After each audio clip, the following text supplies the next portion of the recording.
तपस्या की अब है पुकार,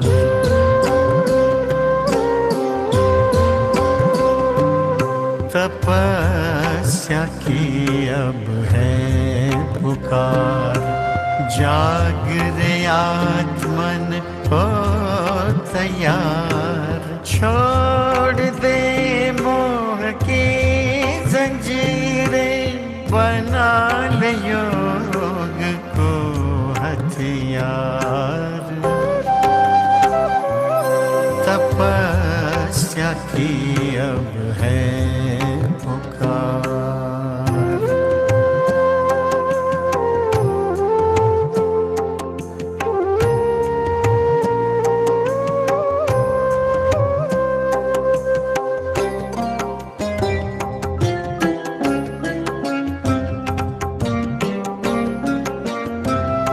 अब समय नहीं विश्राम का, ये संगम है बलिदान का।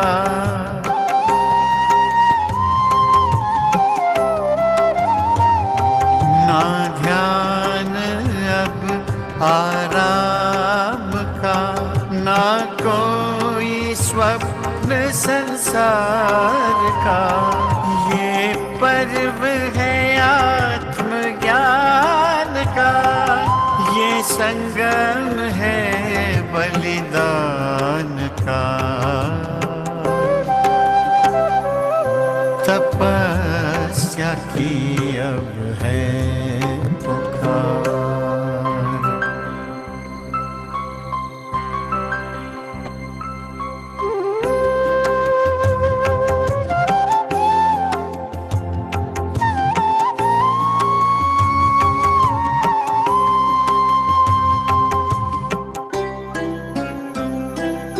मिटा दे रंग अभिमान का, जला दे दीप स्वमान का।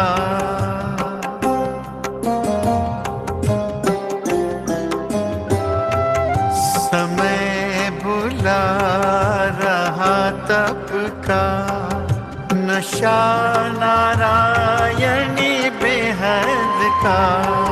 ये पर्व है आत्मज्ञान का, ये संगम है बलिदान का। तपस्या की अब है पुकार।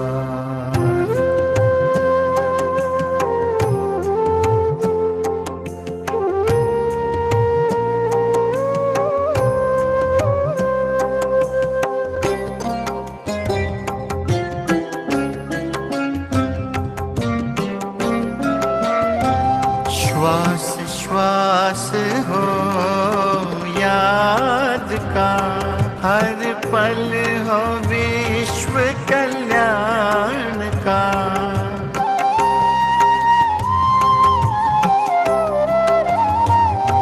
ना बंधन हो संबंध का, बस आश्रय हो भगवान का।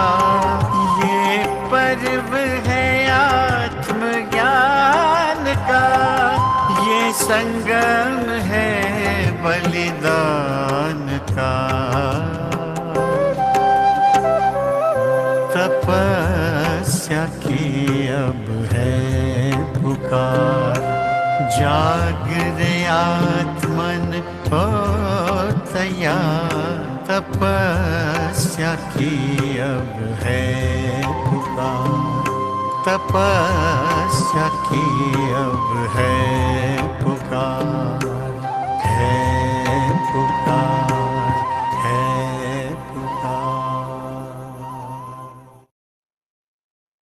ये बहुत सौभाग्य का दिन है।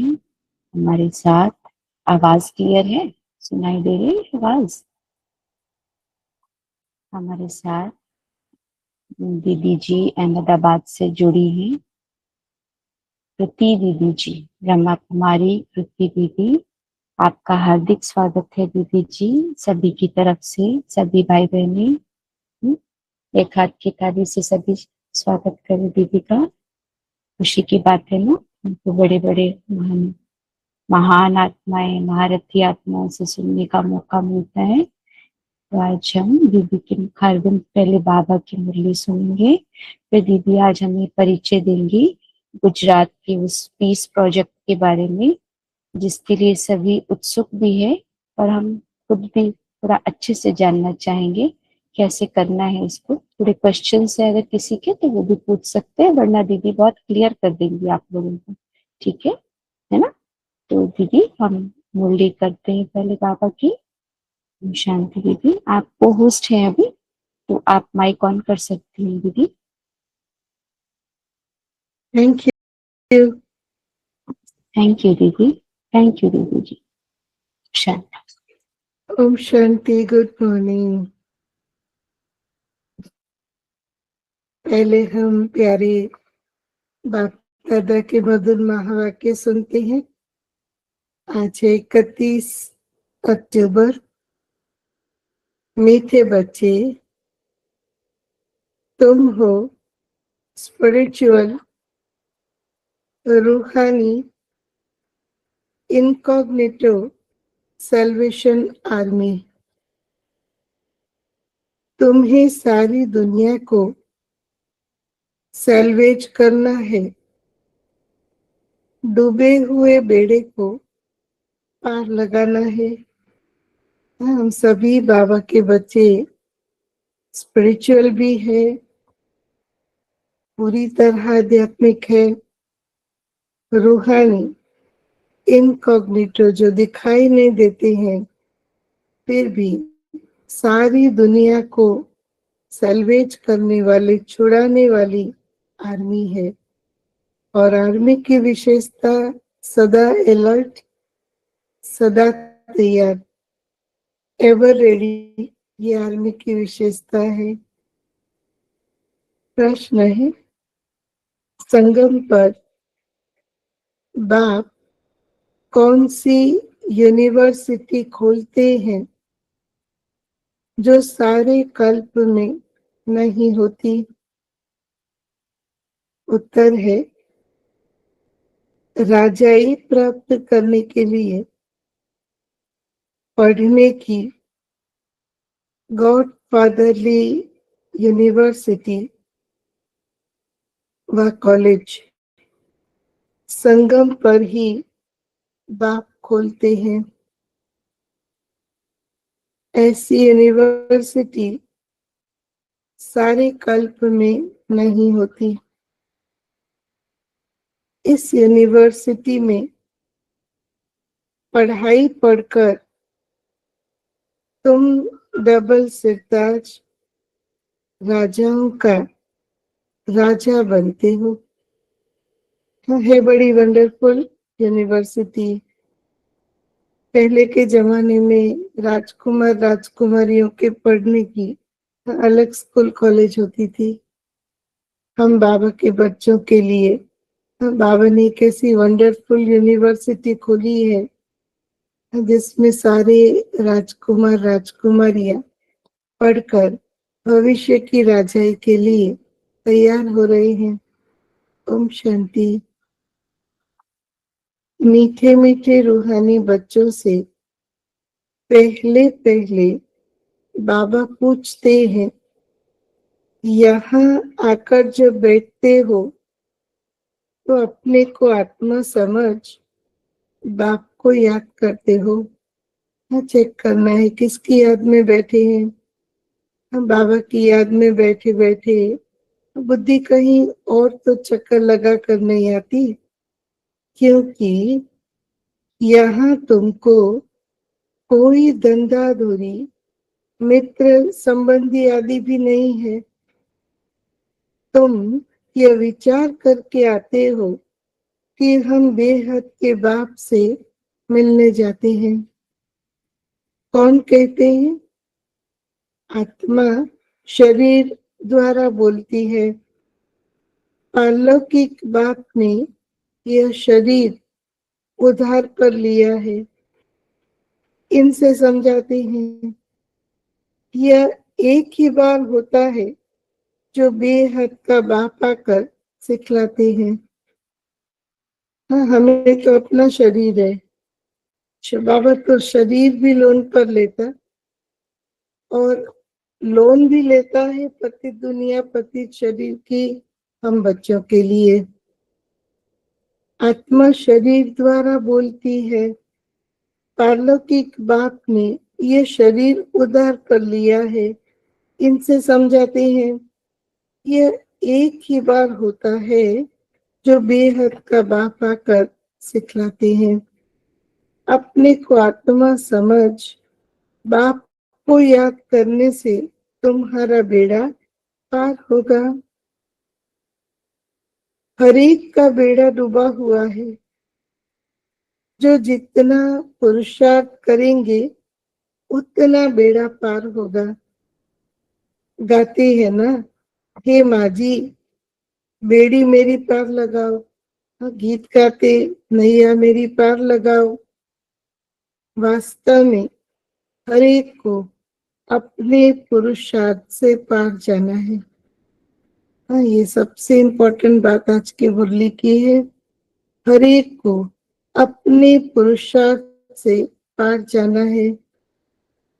जैसे तैरना सिखलाते हैं फिर सीख जाते हैं तो आप ही तैरते हैं। वास्तव में हर एक को अपने पुरुषार्थ से पार जाना है। वह सब है जिस्मानी बातें, यह है रूहानी बातें। तुम जानते हो आत्मा अभी कीचड़ के दुबन में फंस गई है। इस पर हिरण का मिसाल भी देते हैं।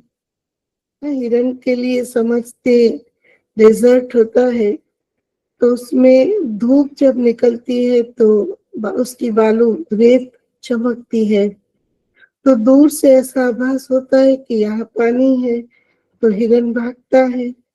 जब भाग करके पहुंचता है वहां कुछ नहीं होता है। फिर और आगे देखता है और कहीं दिखाई देता है। ऐसे भागते भागते हिरण थक भी जाता है और कभी कभी मर भी जाता है।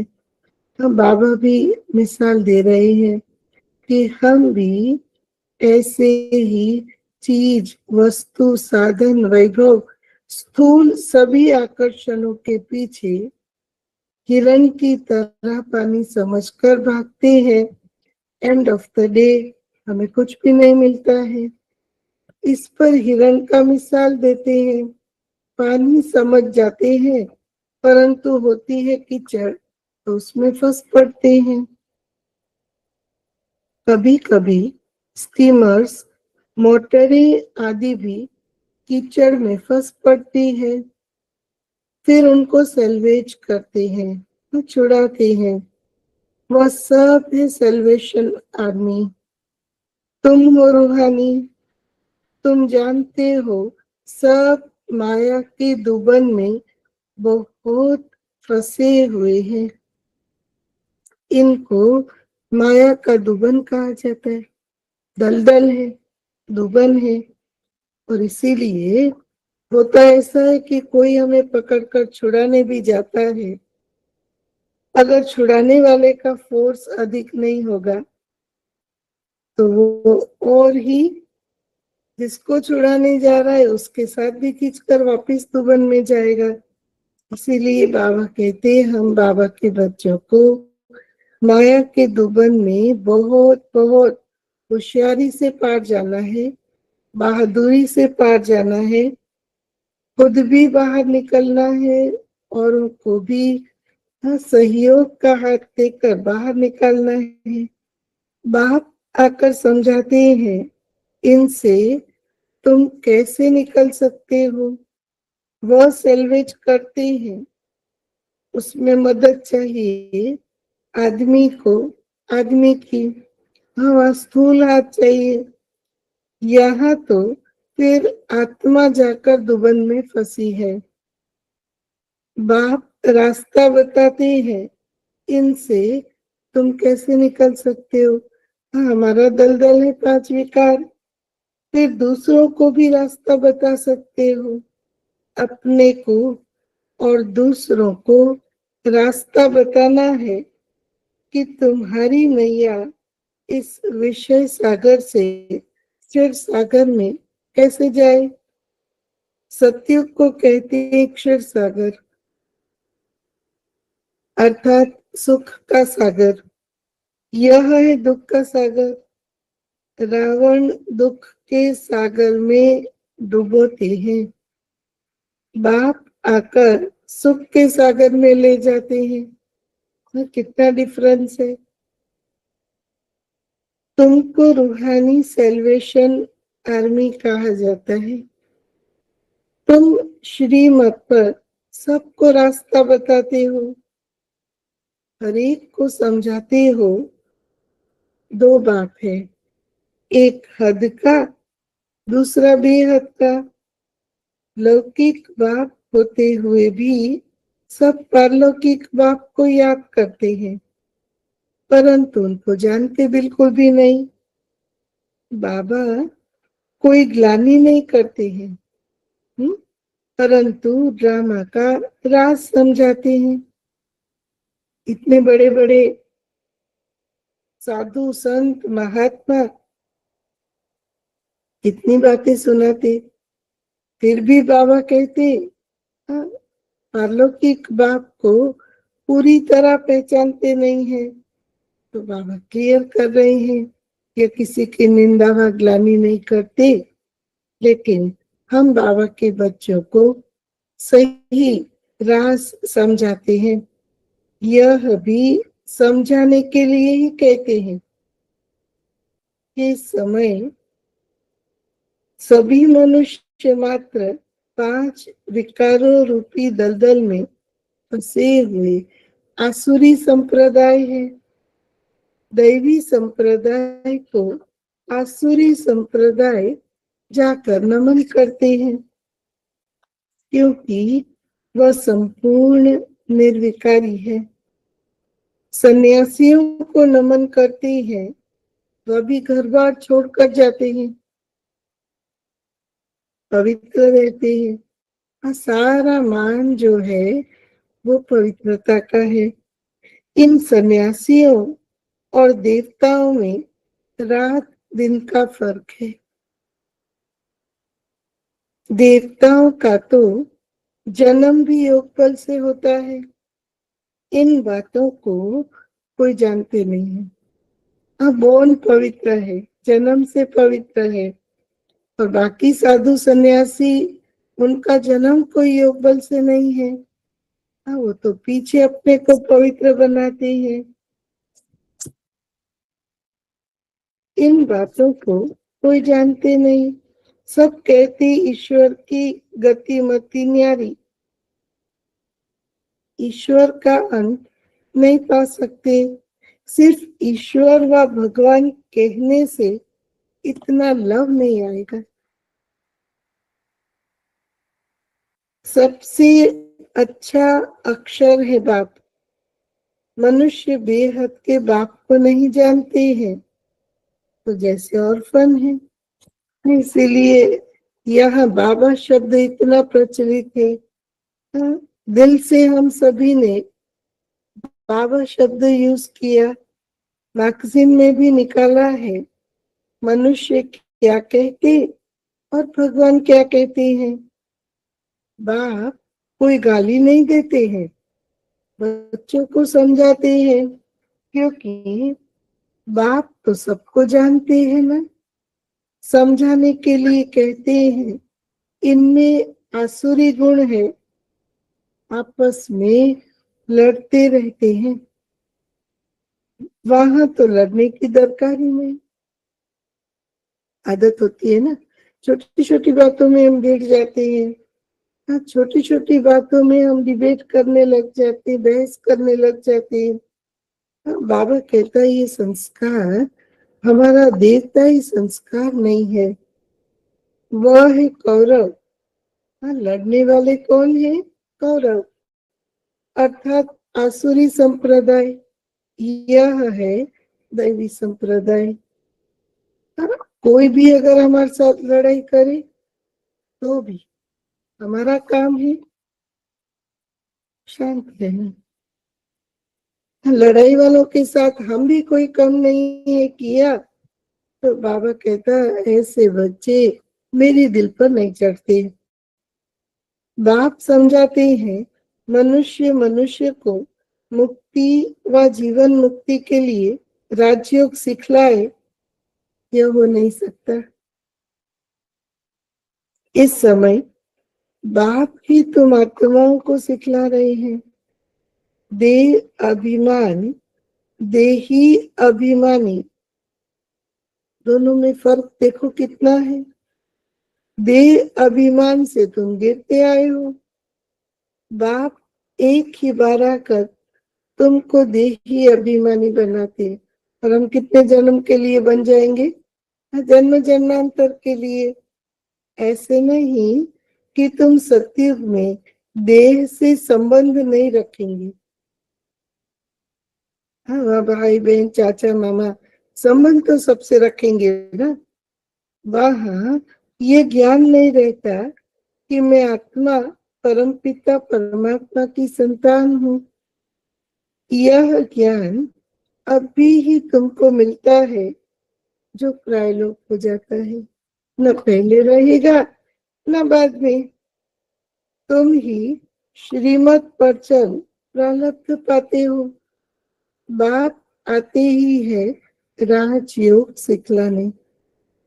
ऐसी पढ़ाई और कोई होती नहीं। न इतना नाश हो हमें कि न ऐसा पढ़ाने वाला पूरे कल्प में मिलेगा, न हमको इतनी ऊंची पढ़ाई सारे कल्प में मिल सकती है। डबल सिरताज राजाएं सतयुग में होते हैं, फिर सिंगल ताज वालों की राजाई भी है। अभी तो वह राजाई भी नहीं रही। प्रजा का प्रजा पर राज्य है। तुम बच्चे अभी राजाई के लिए पढ़ते हो। इसको गॉड फादरली यूनिवर्सिटी कहा जाता है। तुम्हारा नाम भी लिखा हुआ है। वो लोग पर नाम रखते हैं गीता पाठशाला। अब पढ़ाते कौन है? श्री कृष्ण भगवान वच कह देंगे। अब श्री कृष्ण तो पढ़ा ना सके। श्री कृष्ण तो खुद पाठशाला में पढ़ने जाते हैं। सतयुग में वो भी पाठशाला में पढ़ने जाएगा। प्रिंस प्रिंसेस कैसे स्कूल में जाते हैं, वहां की भाषा ही दूसरी है। भाई आज अपने को चेक करना कि सतयुगी प्रिंस प्रिंसेस वाले कॉलेज में क्या श्री कृष्ण के साथ पढ़ने और खेलने वाली मैं आत्मा सखा सखी हूँ। ऐसे भी नहीं कि संस्कृत में गीता गाई है। यहाँ तो अनेक भाषाएं हैं। जो जैसा राजा होता है वह अपनी भाषा चलाता है। संस्कृत भाषा कोई राजाओं की नहीं है। बाबा कोई संस्कृत नहीं सिखलाते हैं। बाप तो राजयोग सिखलाते हैं सतयुग के लिए। हाँ, कितना इजी है। और हम सब के दिल की भाषाओं को बाबा समझ जाते हैं। बाबा पढ़ा तो हिंदी में है, लेकिन रूरिहान देखो हर एक अपनी भाषा में बाबा से आप लोग भी करते होंगे। हाँ, कोई बांग्ला में करते होंगे, कोई आसामी में करते होंगे, अलग अलग भाषा में बाबा से बात करते होंगे। फिर भी बाबा हम सब के दिल की बात को कितना प्यार से समझ भी लेता और हमें रिस्पॉन्ड भी करता। बाप कहते हैं काम महाशत्रु है, इस पर जीत पहनो, प्रतिज्ञा कराते हैं। यहाँ जो भी आते हैं उनसे प्रतिज्ञा कराई जाती है। काम पर जीत पाने से तुम जगत जीत बनेंगे, यह है मुख्य विकार। यह हिंसा द्वापर से चली आती है, जिससे वाम मार्ग शुरू हुआ। देवताएं कैसे वाम मार्ग में जाते हैं, उनका भी मंदिर है। जगन्नाथ मंदिर में कितना स्पष्ट दिखाया है। वहां बहुत छी चित्र बनाए हैं। बाकी वाम मार्ग में कब गए, उसकी तिथि तारीख है नहीं। सिद्ध होता है काम चिता पर बैठने से काले बनते हैं, परंतु नाम रूप तो बदल जाता है ना। काम चिता पर चढ़ने से आयरन एजेड बन पड़ते हैं, तमो प्रधान बन पड़ते हैं। अभी तो 5 तत्व भी तमो प्रधान है ना, इसीलिए शरीर भी ऐसे तमो प्रधान बनते हैं। देखो जन्मते कोई का ऑपरेशन होता है, कोई का क्या, कोई की क्या बीमारी, तो जन्म से ही शरीर भी तमो प्रधान मिलता है। जन्म से कोई कैसे हो पड़ते हैं। वहां तो एकदम सुंदर शरीर होते हैं। इसलिए बाबा घड़ी घड़ी कहते थे लक्ष्मी नारायण को सामने ले आओ। हाँ, कितनी सुंदरता, सब प्रकार की, तन की भी मन की भी। अभी तमो प्रधान होने कारण शरीर भी ऐसे ही है। मनुष्य ईश्वर प्रभु आदि भिन्न भिन्न नामों से याद करते हैं, परंतु उन विचारों को पता ही नहीं है। आत्मा अपने बाप को याद करती है, हे बाबा आकर शांति दो। यहाँ तो कर्मेंद्रियों से पाठ बजा रहे हैं, तो शांति कैसे मिलेगी। कर्म तो करना ही है, और कर्म करना है तो कर्मेंद्रियों को मूवमेंट भी देनी है। हम बाबा के बच्चे हैं, कर्म छोड़ करके तो एक बाजू बैठ नहीं सकते। फिर बाबा को प्रत्यक्ष करने का काम कौन करेगा। विश्व में शांति थी जबकि लक्ष्मी नारायण का राज्य था, परंतु लाखों वर्ष कल्प की आयु कह दी है, तो मनुष्य बेचारे कैसे समझेंगे। जब इनका देवताओं का राज्य था तो एक राज्य एक धर्म था, और कोई खंड में ऐसा नहीं कहते हैं कि एक धर्म एक राज्य हो। वहां तो राजाएं भी बदलते हैं, राजाओं के साथ धर्म भी बदलता है। यहाँ आत्मा मांगती है एक राज्य हो। तुम्हारी आत्मा जानती है अब हम एक राज्य स्थापन कर रहे हैं, वहां सारे विश्व के मालिक हम रहेंगे। बाप हमको सब कुछ दे देते हैं, कोई भी हमसे राजा ही छीन नहीं सकते। है ना बड़ी वंडरफुल बात। सतयुग में ऐसी वंडरफुल राजा ही होगी जिसको कोई भी छीन नहीं सकता। न माया आकर हमें कर्मेंद्रिय का गुलाम बना सकती, न बाहर से कोई आकर के हमसे राज्य छीन सकता। वहां सारी विश्व के हम मालिक रहेंगे। बाप हमको सब कुछ दे देते हैं, कोई भी हमसे राजा ही छीन नहीं सकते। विश्व में कोई सूक्ष्म वतन मूल वतन नहीं आता। ये सृष्टि का चक्र यहाँ ही फिरता है।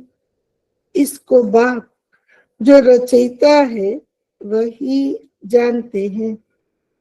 ऐसे नहीं कि रचना रचते हैं, बाप आते ही है संगम पर, पुरानी दुनिया से नई दुनिया बनाना। रचयिता किस चीज का है? सारी पुरानी दुनिया को नया बनाता। दूर देश से बाबा आया हुआ है। तुम जानते हो नई दुनिया हमारे लिए बन रही है। बाबा हम आत्माओं का श्रृंगार कर रहे हैं। कितना सुंदर सजा रहे हैं। नैनों में रूहानियत, मुख में मीठे बोल। उनके साथ फिर शरीरों का भी श्रृंगार हो जाएगा। अभी आत्मा का श्रृंगार हो रहा है। जैसे ही आत्मा श्रृंगारी जाएगी, शरीर भी बहुत सुंदर श्रृंगार आ जाएगा। आत्मा पवित्र होने से फिर शरीर भी सतो प्रधान मिलेंगे। सतो प्रधान तत्वों से शरीर बनेंगे। इनों का सतो प्रधान शरीर है ना, इसलिए नेचुरल ब्यूटी रहती है। गाया भी जाता है, रिलीजन इज माइट। धर्म में ताकत है। क्या ताकत है? धर्म में ताकत क्या है? धर्म में ताकत है पवित्रता की। अब माइट मिली कहाँ से? ये पवित्रता का बल हमें आया कहाँ से?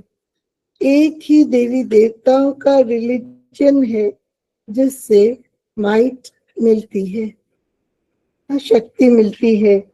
ये देवताएं ही सारे विश्व के मालिक बनते हैं और कोई विश्व के मालिक नहीं बनते हैं। तुमको कितनी माइट मिलती है? कितनी ताकत मिली है भाई? सारे 5 विकारों को हम जीत लेते हैं। इतनी जबरदस्त माइट, ताकत हमें बाबा से मिली है। लिखा हुआ भी है, आदि सनातन देवी देवता धर्म की स्थापना शिव बाबा ब्रह्मा द्वारा करते हैं।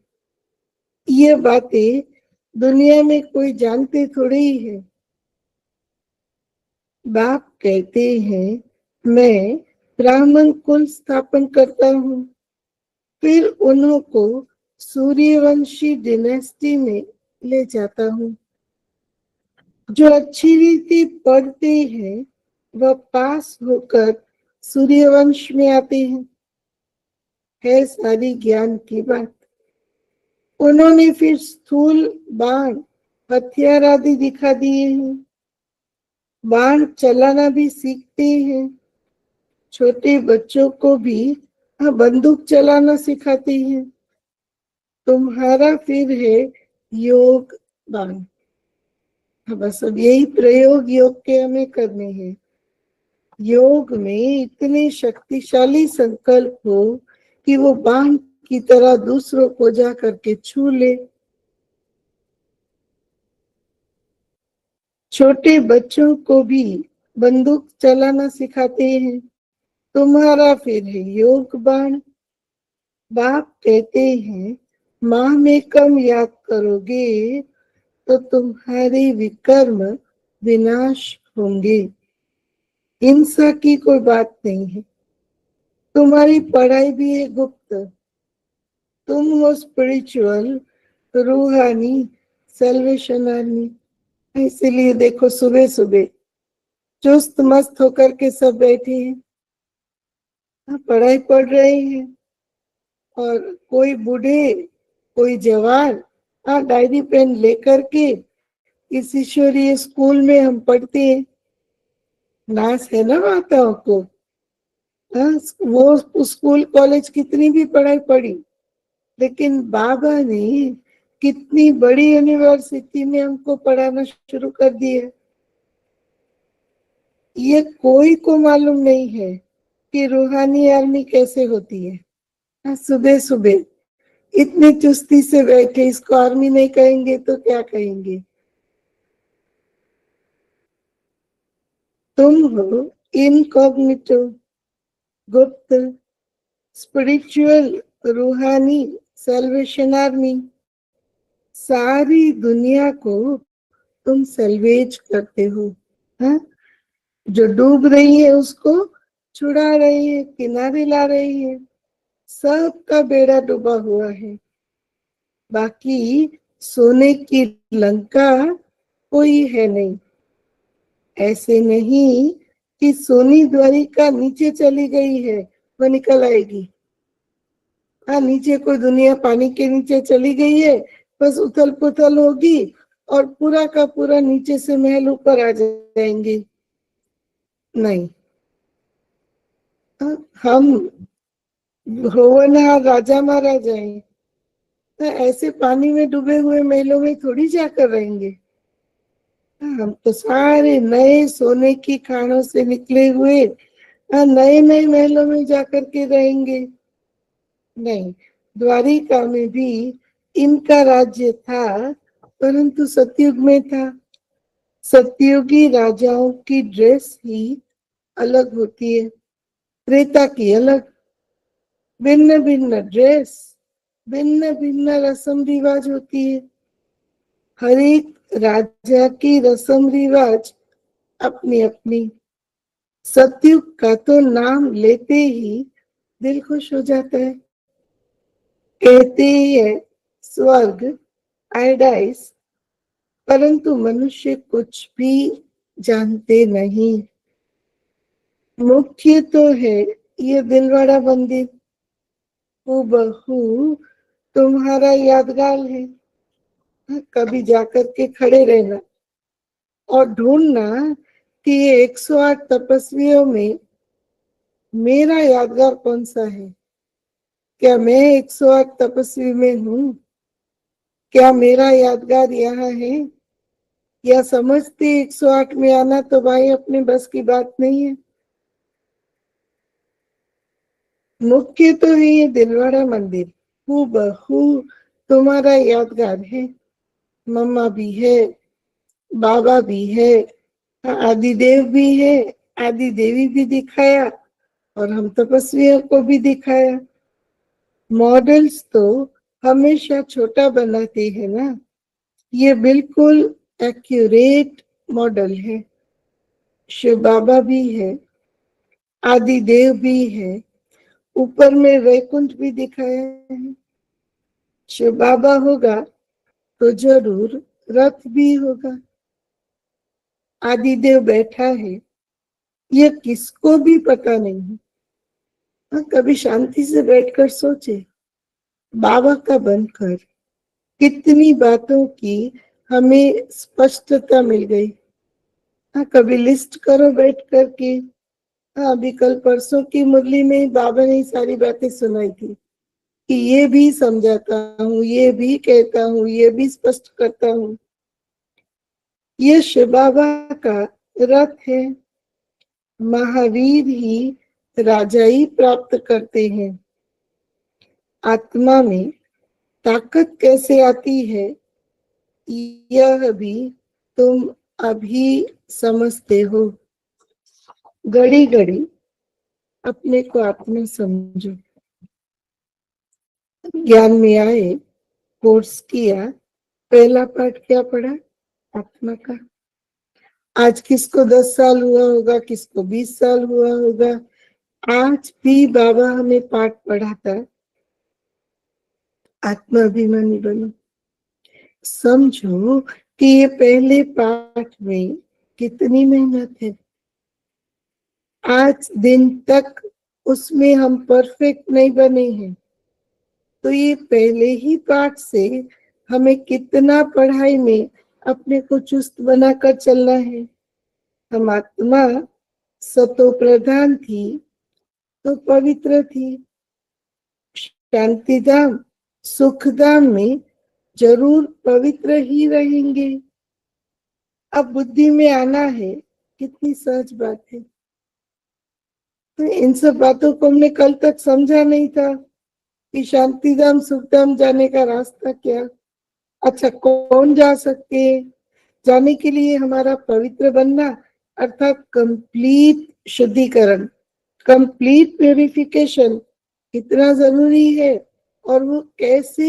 योग बल से हम इतना अपने को प्यूरिफाई करते हैं, कितनी सहज बात है। भारत सतयुग में पवित्र था, वहां अपवित्र आत्मा रह न सके। इतनी सब पतित आत्माएं ऊपर कैसे जाएगी भाई? ऊपर हम सब कैसे जाएंगे? अगर सारी दुनिया जाएगी तो हम भी तो जाएंगे। हम जल्दी जल्दी जाएंगे तब तो जल्दी जल्दी वापिस पहले जन्म में, हाँ, श्री कृष्ण के साथ साथ आएंगे। जरूर पवित्र बनकर ही जाएंगे। आग लगती है तो फिर सभी आत्माएं चली जाएगी। कहीं आग लगी, कहीं बाढ़ आई, जब सब चले जाएंगे, हम और आप इस तमो प्रधान दुनिया में बैठकर क्या करेंगे? सिर्फ फर्क ये है कि वो सब हाय हाय में जाएंगे।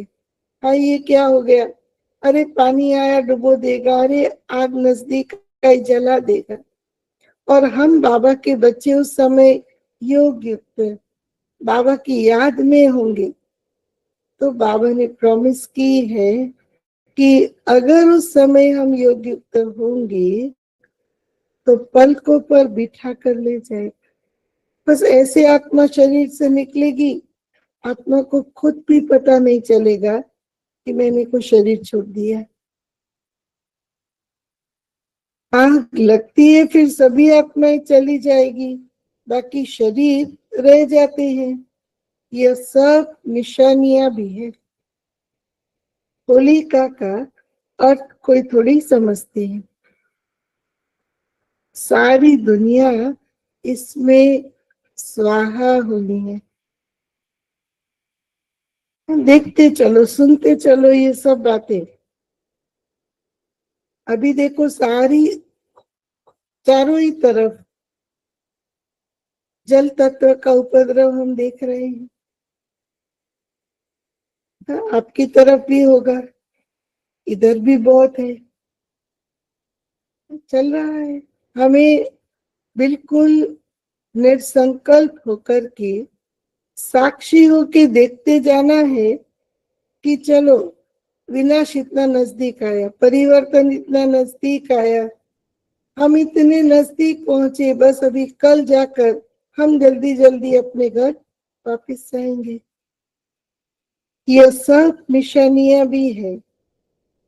सारी दुनिया इस होलिका में स्वाहा होनी है। यह ज्ञान यज्ञ है।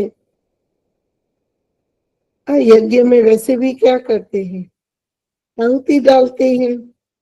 यह अक्षर निकाल बाकी रुद्र यज्ञ कह देते हैं। वास्तव में यह है रुद्र ज्ञान यज्ञ। यह ब्राह्मणों के द्वारा ही रचा जाता है। सच्चे सच्चे ब्राह्मण तुम हो। प्रजापिता ब्रह्मा की तो सब औलाद है ना, बच्चे है ना। ब्रह्मा द्वारा ही मनुष्य सृष्टि रची जाती है। ब्रह्मा को ही ग्रेट ग्रेट ग्रैंडफादर कहा जाता है। इनका सिजरा होता है, शिव बाबा का सिजरा नहीं होता, ब्रह्मा बाबा का सिजरा होता है। जैसे अलग अलग बिरादरी का सिजरा रखते हैं। तुम्हारी बुद्धि में है कि मूल वतन में है आत्माओं का सिजरा। कायदे मुझे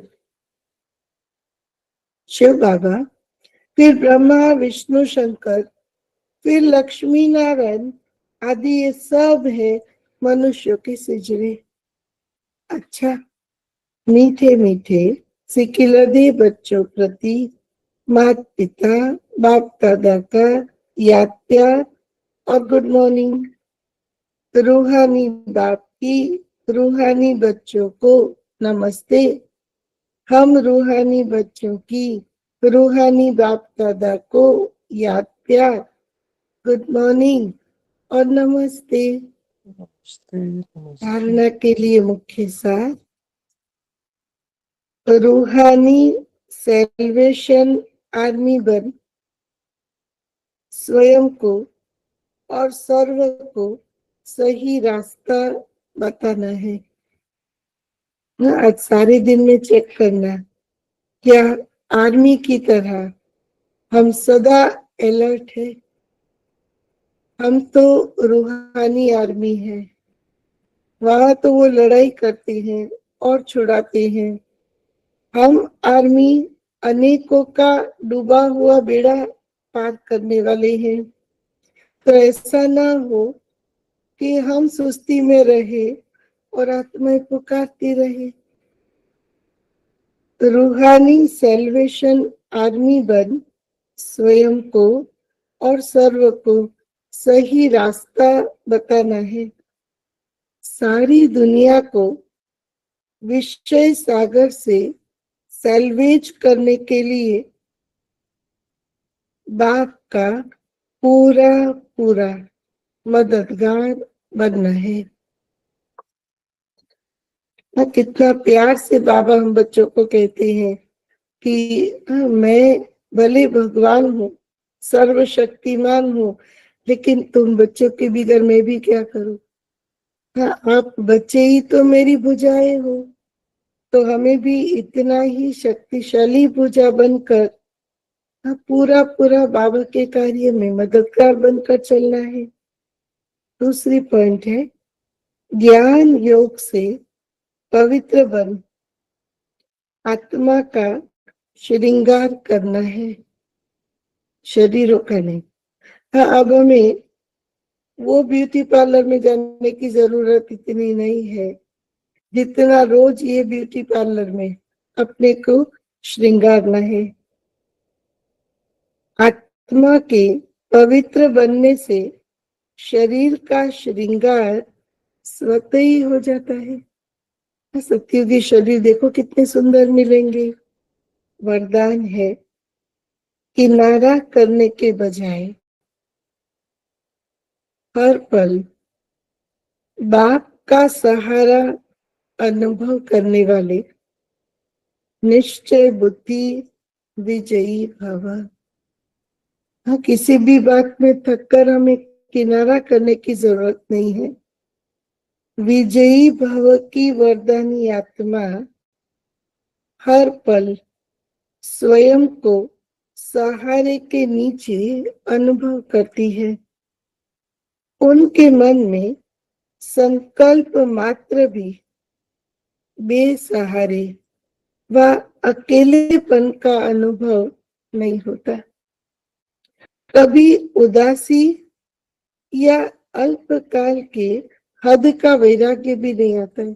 कभी कभी होता है बहुत किया भी नहीं करना है, बहुत ही सेवा करने वाले, हमने बहुत सेवा की, अभी जिसको करनी हो करे, ऐसा हद का वैराग्य भी नहीं। वे कभी किसी कार्य से, समस्या से, व्यक्ति से किनारा नहीं करते, लेकिन हर कर्म करते हुए, सामना करते हुए, सहयोगी बनते हुए बेहद की वैराग्य वृत्ति में रहते हैं। बेहद की वैराग्य वृत्ति को अगर एक लाइन में डिफाइन करना है, हाँ, तो उसकी परिभाषा है, किसी भी चीज, वस्तु, व्यक्ति, व्यक्तित्व के प्रभाव से जो परे है, वो है बेहद का वैराग्य। कोई भी आकर्षण जिसको आकर्षित नहीं करती, वो है बेहद का वैराग्य। स्लोगन है, एक बाप की कंपनी में रहो और बाप को ही अपना कंपेनियन बनाओ। आज का अव्यक्त इशारा है, दिव्य बुद्धि रूपी विमान द्वारा सबसे ऊंची चोटी की स्थिति में स्थित हो अव्यक्त वतनवासी बन विश्व की सर्व आत्माओं के प्रति शुभकामना और श्रेष्ठ कामना के सहयोग की लहर फैलाओ। अज्ञानी आत्माओं को दान दिया जाता है, ज्ञानियों को सहयोग दिया जाता है। योग के प्रयोग द्वारा दुखी अशांत आत्माओं को शांति और शक्ति की सकाश दो। ओम शांति। बहुत वर्षों पहले, शायद 2001 में शीला दीदी के पास आना हुआ। काफी दिनों रह करके भी गए हम। और जब अहमदाबाद में शीला दीदी ने शरीर छोड़ा तो उस समय भी वहाँ हाजिर रहने का ये भी सौभाग्य रहा। और दीदी जी को वहां से, अहमदाबाद से विदाई देते समय भी हाजिर रहे।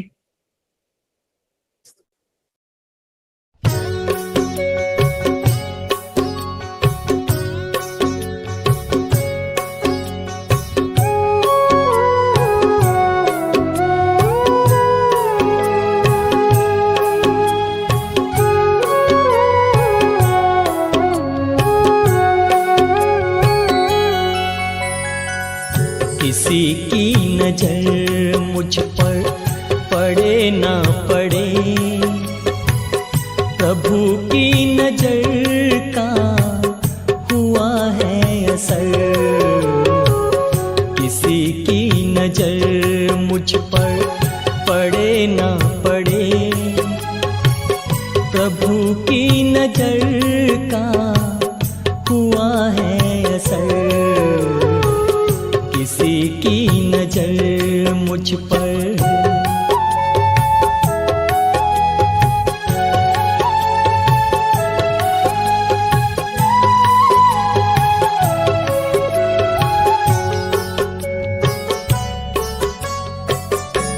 हमने सुनी है ऐसी कहानी, है ना कहीं पर किसी की जुबानी।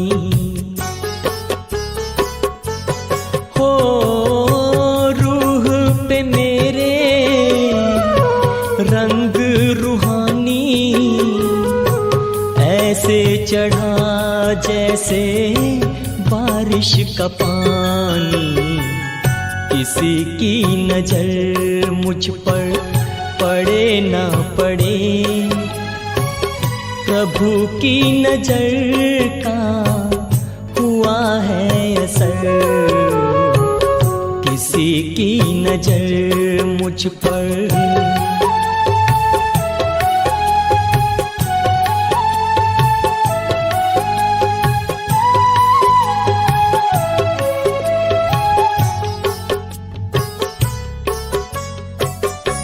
प्यार का ऐसा मौसम है आया, सारे जहां में बिखर ही गया। हो जिंदगी मेरी ऐसी है बदली, ज्ञान गुणों से मैं संवर ही गया। किसी की नजर मुझ पर पड़े ना पड़े, प्रभु की नजर का हुआ है असर। किसी की नजर मुझ पर पड़े ना पड़े, प्रभु की नजर का हुआ है असर। किसी की नजर मुझ पर पड़े ना पड़े, प्रभु की नजर का हुआ है असर।